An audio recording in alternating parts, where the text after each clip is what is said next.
Salut, bienvenue à Sur la ligne, version accès au BN. C'est notre bilan de tournoi au moment où on enregistre. On est tout juste après la finale de Ben Shelton contre Brandon Nakashima.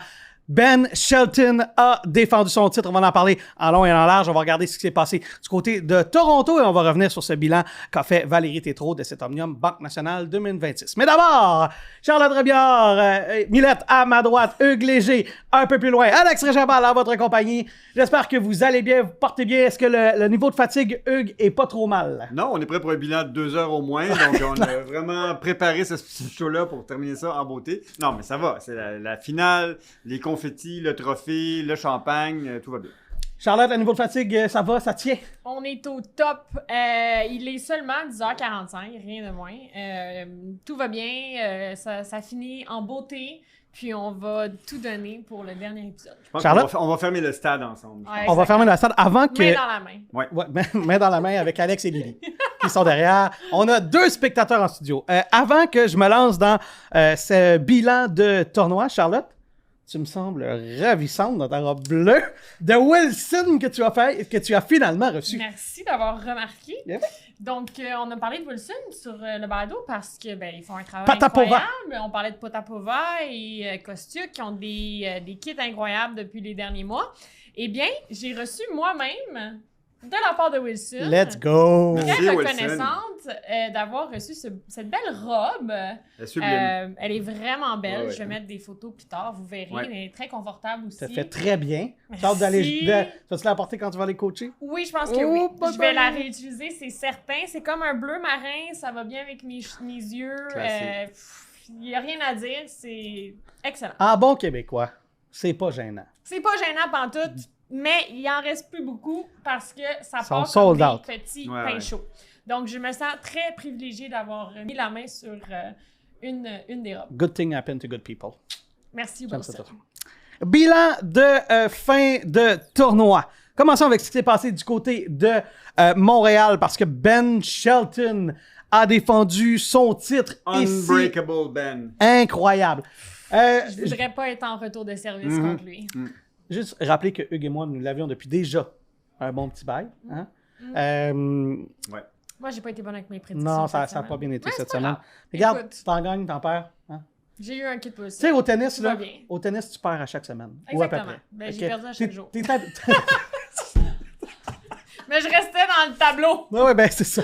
Exact. Je Lucky perdais, loser à chaque soir. Je tenais des Very lucky consolations. loser. Il devient le 4e joueur de l'Air Open à défendre son titre à l'Omnium Banque Nationale. Et les autres joueurs ne sont pas banals.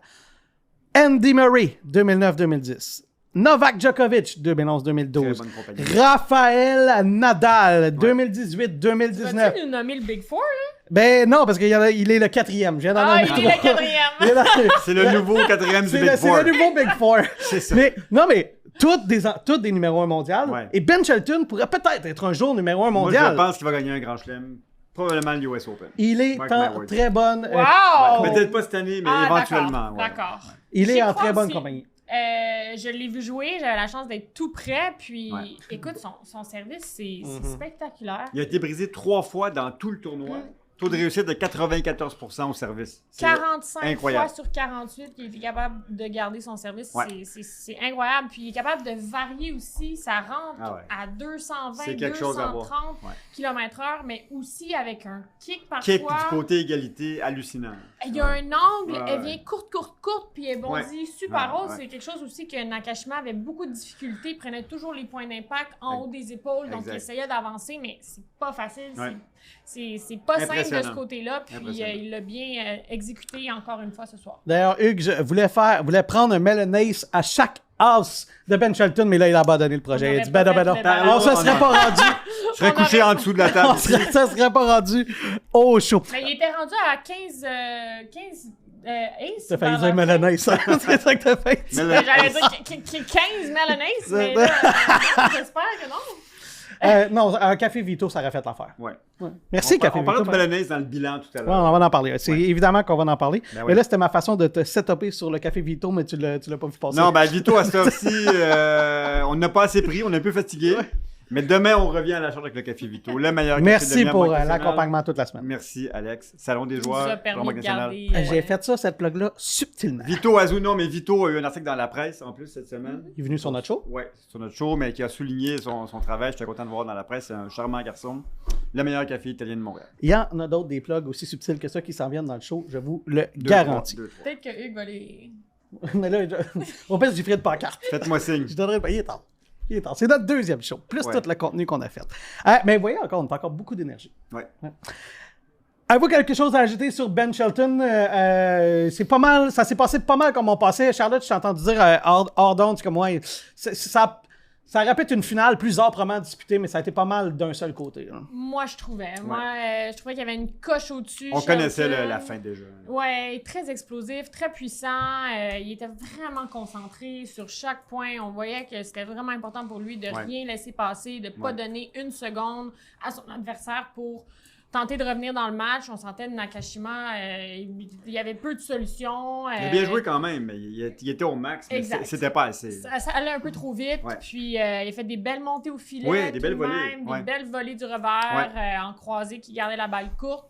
J'ai senti une petite nervosité de la part de Shelton en fin de match quand que c'était pour conclure à 6-5. Finalement, ça s'est allé au tie-break, au bris d'égalité. Mais finalement, il a fait ça avec brio, puis il a terminé ça en 2 manches. Donc, il gagne le tournoi sans avoir perdu de manche. Oui, exact. Bien joué de la part de Bell Grosse Shelton. Gros Domination. tournoi, ouais. Un 4e titre cette année, un 7e en carrière. C'est quand même pas banal ce qu'il a déjà comme saison. Là. Ben Shelton, il est... Très beau palmarès, déjà. il va revenir dans le top 10 plus tôt que plus tard, celui-là. Là. Ben, il est déjà dans le top 10, là, mais il va réintégrer l'intérieur du top 10 plus tôt que plus tard, Ben Shelton. Ben, pour moi, c'est un joueur du top 10. Clairement. Ben, il est présentement à 10e mondial. Là. Mais là, Ouais, il mais avait c'est quand même quelqu'un 1000 points à qui- défendre. Fait que là, il les défend et il n'en gagnera pas. C'est ça le problème Ben, quand tu gagnes des Il y titres. avait une saison difficile, il y avait eu des blessures et Ouais. tout ça, donc il avait chuté un petit peu, mais pour moi, Mhm. c'est quelqu'un qui facilement peut rester dans le top 10 pendant Ouais, plusieurs ouais. années et même, comme tu le dis, à gagner des grands l'intérieur. chelems, Pense mais que oui. continuer de gagner des Masters 1000.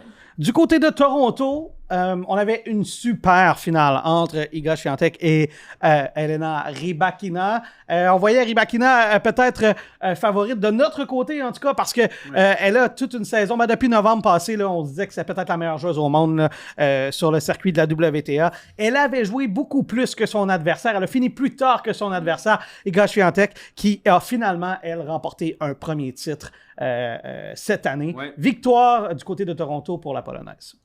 Ben, moi, j'ai pas vu le match personnellement parce que j'étais très concentrée sur ce qui se passait ici à Montréal. C'est certain que la fatigue doit peut-être avoir joué sur l'issue du match, sans rien enlever à Swiatek qui est sur une relance incroyable, qui reprend vraiment son niveau. On le sait, c'est une fille On qui la a retrouve gagné. comme il y a 3-4 ans. Là. Exact. Ça, son attitude sur le terrain. Elle dominait, elle a quand même gagné 6 grands chelems, elle était numéro 1 mondial. Et là, on sent que sa constance revient, sa confiance revient surtout. Ouais. Puis, ben, elle est très dangereuse quand elle est dans ces sensations-là. Ouais. Puis, c'est ce qu'on a vu encore ce soir. Mais je suis contente pour elle parce que c'est une fille qui est très dédiée à son sport. Puis, elle a aussi Très sérieuse. très sérieuse, ouais. beaucoup d'efforts, Ouais. semaine après semaine. Puis là, Ouais. on voyait qu'elle avait un petit creux. Donc, ça augure bien pour Mais la... je vous le dis, moi, son la- passage à l'académie de Nadal l'a aidé. Je pense que Raphaël lui a donné quelques cues au niveau mental aussi. Elle joue très bien en ce moment. Puis moi, je l'ai reconnue, comme je le disais plus tôt, comme il y a 2-3 ans. Là. Vraiment agressive, Elle en m'impressionne. confiance, une super énergie sur le terrain. Puis, ouais. C'est un 27e titre Ouais, pour quelle Iga carrière. Swiatek. Quelle Elle n'a que carrière. 25 ans. Ben Elle oui. était numéro mondial, multiple championne de Grand Chelem, 6 fois championne de Grand Chelem. C'est un 13e titre de niveau Premier au plus. Une là, victoire nette, hein. On n'a pas dit le score, mais 6-3, 6-2. Ouais, et tu sais, je pense qu'il y avait un peu de fatigue du côté d'Elena Rybakina. On en avait parlé en début, Ouais, on en avait plus parlé tôt que aujourd'hui, en ça disant pourrait que bon, peut-être jouer. ça pouvait jouer. Et j'ai l'impression que dans ce cas-ci, principalement, ça a joué. Mais beaucoup. Alex, je crois quand même que Rybakina va devenir numéro 1. Elle a le temps. Il reste Cincinnati, l'US Open. Elle est tout près de Sabalenka, qui est pas au niveau où on la voit habituellement. Donc, je pense que Rybakina va finir l'année numéro 1. Je suis d'accord. Ouais. Ça se pourrait très bien. Il reste encore beaucoup de tennis à jouer d'ici la fin de la Oui. saison, de toute façon. puis les championnats en titre des finales de la WTA aussi. Là. Alors, peut-être que jusqu'à se rendre là, jusqu'à la fin de la saison, ça se peut très bien qu'elle prenne la place de numéro 1 mondial. Quand on regarde le bilan de Valérie, parce que Valérie a parlé aux médias aujourd'hui, c'est toujours le cas le jour de la finale, on revient sur le tournoi. Il y a eu plusieurs éléments qui sont revenus. Commençons par, presque en ordre chronologique de choses qui se sont passées. Là. Ça a été malgré tout un tournoi marqué par la pluie et, par le fait même, par j'allais dire le manque, mais plus l'importance de peut-être revoir le stade ou des nouvelles installations. Là. Ce sont les 2 gros sujets qui auront marqué à tout le moins le début du tournoi. C'est surtout marqué par une fuite des maquettes et d'un PowerPoint de Tennis Canada qui a mis sur la table un prix, déjà, le 400 millions, et une maquette qui est une vision, qui n'est pas la réalité du projet, parce que le projet n'est pas du tout monté, ficelé encore. On sait que c'est la phase d'étude de faisabilité qui a été faite, la phase de consultation, appel d'offres, tout ça est à venir, mais ça a occupé beaucoup de place dans les médias, surtout durant l'été où il y a moins de choses, il n'y a pas de hockey, donc ça s'est animé sur les lignes ouvertes, il y a eu beaucoup d'échanges, mais ça reste que le stade a besoin d'amour, a besoin d'être remis à niveau pour sa place dans les Masters 1000, dans les 9 Masters 1000, mais aussi pour l'accès des citoyens 12 mois par année, je le répète tout le temps, il manque de terrain intérieur. C'est le tennis le moins cher au Québec, joué dans des activités au stade IGA. Moins de 20 $ pour un adulte pour une activité de cours et de ligue de l'heure. Moins de 10 $ pour les enfants. Et on forme la relève de demain comme les Gabriel Diallo, Léla Fernandez, qui n'auraient pas eu les moyens de jouer au tennis, je le répète. Gabriel Diallo, qui est du quartier d'ailleurs, de Villeray, si le Centre national n'existait pas. Donc, oublions pas ces éléments-là qui sont hyper importants. C'est pas pour 12 jours, pour des millionnaires. C'est une partie de l'histoire seulement. C'est bien que tu le mentionnes. Voilà. Ça a fait ça a fait un gros tollé, en fait. En effet. À Montréal, sur les réseaux sociaux, partout. Il y a eu un gros article que tu mentionnais, le 400 millions, puis les citoyens sont divisés. Il y en a qui disent que c'est leur espace. C'est bien qu'il y ait une discussion. Hein. C'est bien qu'il y ait... Exact. Puis je pense que Valérie s'intègre aussi dans la conversation pour communiquer un petit peu les enjeux, puis comment on explique un peu la situation. Mais c'est sûr que refaire le stade, c'est un gros projet. On doit le faire si on veut continuer de compétitionner, comme tu le disais, avec les autres tournois d'envergure 1000. Qui s'améliorent aussi. Exactement. Ouais. Puis si on veut être ambitieux puis garder ces genres d'événements-là à Montréal, il faut suivre la parade. Donc, c'est sûr que la pluie, comme tu mentionnais, a été un élément qui a fait en sorte que ça a mis encore plus d'emphase sur l'infrastructure. Il y a eu une certaine pression de ce côté-là avec les délais, les 2 premiers jours. C'était... Dans un tournoi où ça aurait été 7 jours, là, comme dans le passé, ça aurait été un méchant problème. Ouais. Surtout en début de tournoi. Oui, exact. C'est exactement ça. Exactement ça. Là, on avait un jour de plus pour padder. Et ça, on savait déjà qu'en agrandissant la longueur du tournoi, ça pouvait faciliter les choses à ce niveau-là, mais c'est quand même pas un scénario idéal non plus. Bon, la bonne nouvelle, c'est qu'à ma connaissance, on n'a pas joué. Il n'y a pas des joueurs qui ont joué 2 matchs dans la même journée. Non. On a pu jouer au moins un match. Mais ça aurait pu. Ça aurait pu que ça soit problématique à ce point-là. On sait que cet été, il n'y a plus beaucoup. Il y a quasiment plus à chaque jour ici au tournoi. Donc, cela dit, je veux souligner le travail de Valérie Tétrault en amont, parce qu'elle avait vu la vague venir. Et avant même le tournoi, elle avait commencé à parler de cette levée de bouclier-là. Elle avait déjà commencé à parler avec les groupes, je vais appeler ça un groupe de pression, ou en tout cas les groupes qui veulent défendre le parc. Elle leur avait déjà parlé. Je pense que c'était pas prévu. C'est jamais prévu une fuite, en tout cas, à moins que tu la coules toi-même, l'information. Mais je pense que c'est quand même une bonne chose qu'on ait cette conversation-là. Oui.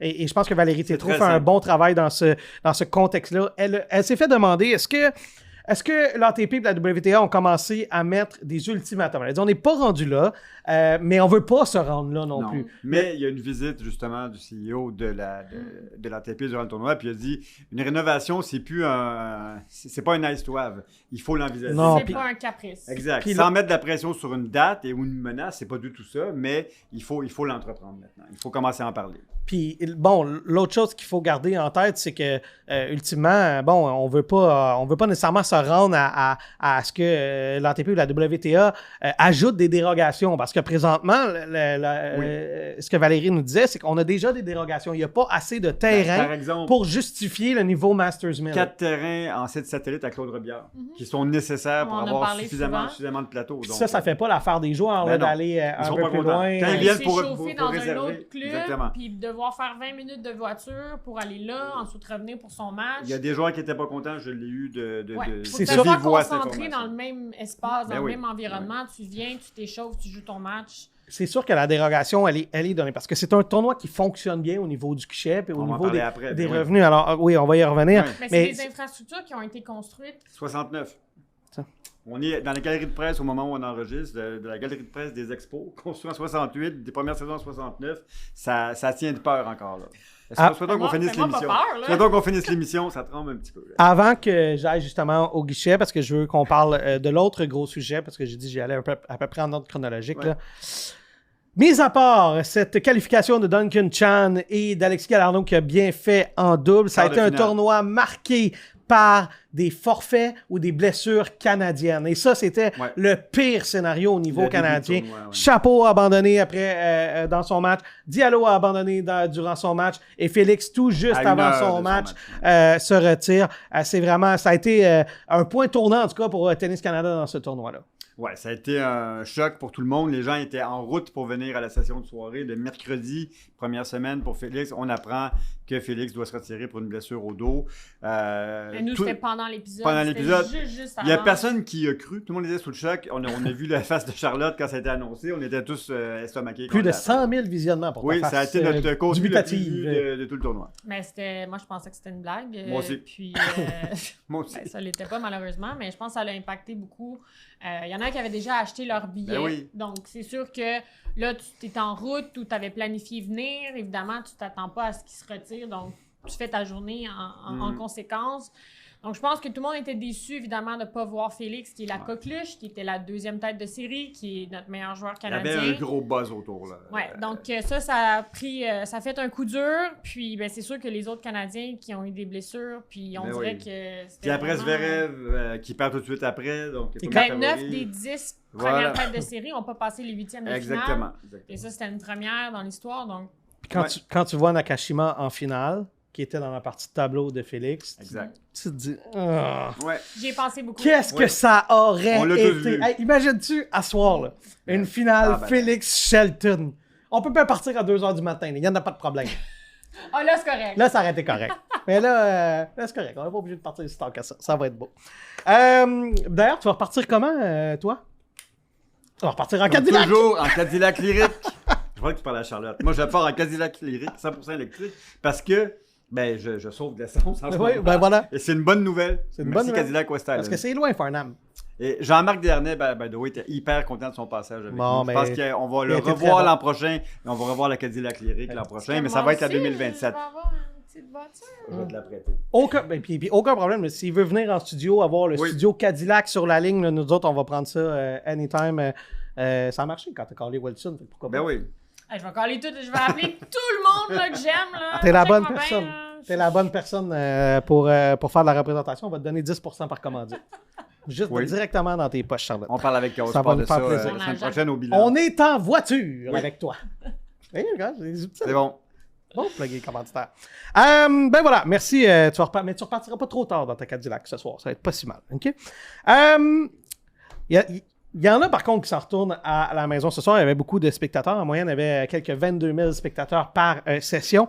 Mais on a frappé une nouvelle marque à 309 000 spectateurs. Et ça, c'est une nouvelle marque pour Tennis Canada. Bon, c'était évidemment quand on compare au tournoi des hommes, c'était la première édition à 12 jours. Alors, c'est normal qu'on fasse ça. Mais ça reste quand même très positif dans un tournoi où, on en parlait tout à l'heure, les Canadiens ont déclaré forfait.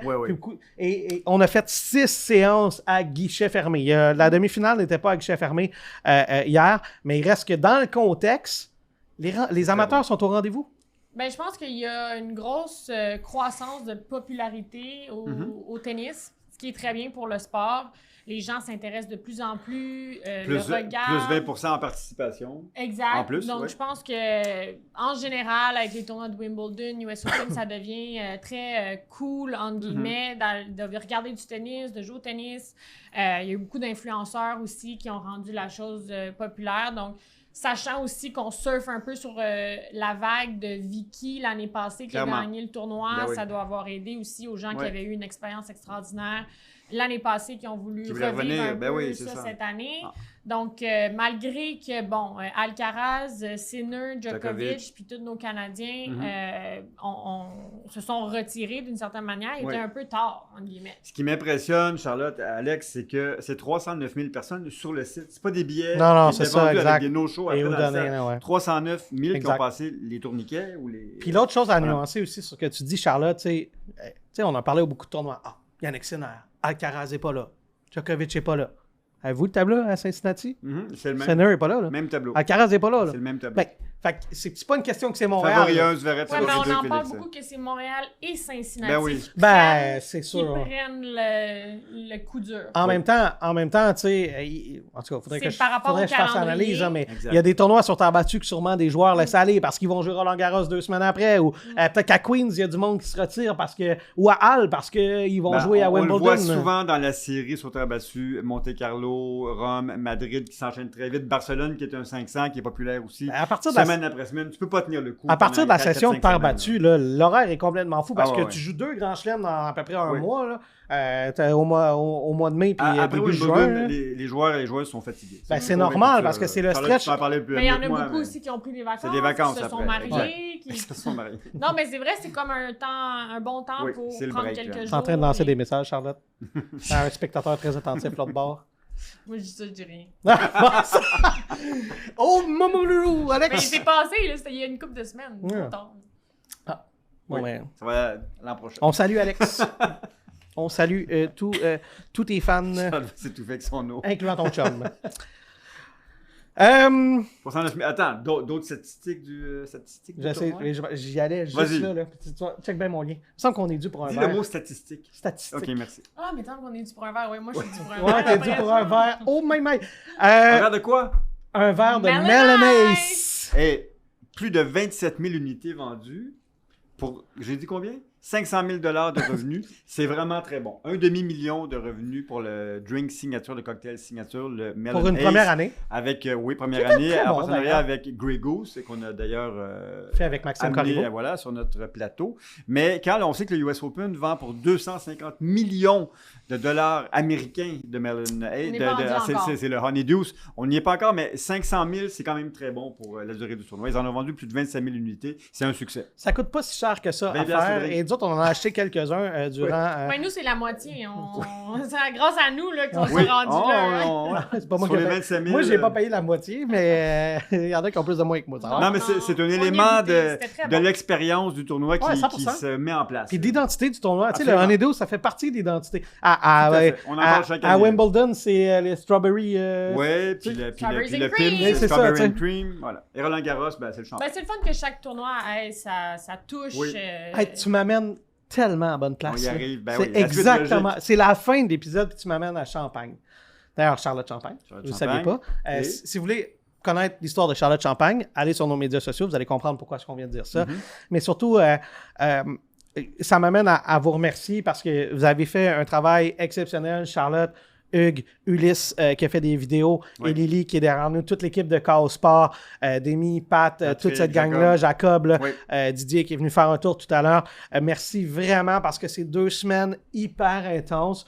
Puis on en parlait tout à l'heure, il n'y a pas eu de grande locomotive, beaucoup de grands joueurs qui se sont désistés. On n'avait pas ça pour créer une espèce de buzz. On va terminer le tournoi avec 1,5 million de visionnements et plus sur seulement Instagram et Facebook. On n'a même pas compté TikTok et YouTube, là, on a simplement compté ces stats-là, puis ça me rend pas mal fier. Puis on l'a fêté au milieu du tournoi parce que Moët Chandon est venu avec nous pour nous offrir une bouteille de champagne qu'on a popée.